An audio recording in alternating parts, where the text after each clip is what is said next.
আনারসের হাজারো ঔষধি গুণ আছে, আবার একটুখানি বিশেষ বিশেষ ক্ষেত্রে আনারস একটু ক্ষতিও করতে পারে। তবে আনারস হজম শক্তি বৃদ্ধি করতে পারে, অনেক বেশি গুড ফুড এবং পজিটিভ এনজাইম আনারসের ভিতরে আছে।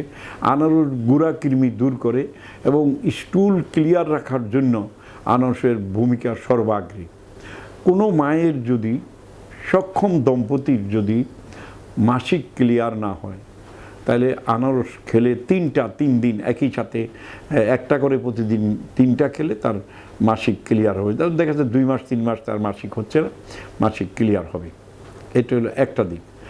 আরেকটা হলো, যদি কেউ ওই 3 মাসে বাচ্চা নিতে চান তাহলে সে আনারস খাবেন না। আর আনারসের সাথে মধু খাওয়া যাবে না। খাঁটি মধু, খাঁটি আনারস, খাঁটি দুধ, খাঁটি আনারস বিষ, এই জিনিসটা খেয়াল রাখতে হবে। দুধের সাথে আনারস খাওয়া যাবে না, মধুর সাথে আনারস খাওয়া যাবে না। আর যারা বাচ্চা নিতে চান সেই মেয়েরা বা মেয়েরাই, ছেলেরা কোনো অসুবিধা করে না, মেয়েরা ওই সময়টা, ওই পিরিয়ডটা আনারস খাওয়া থেকে বিরত থাকবেন। তবে আনারসের হাজারো গুণ।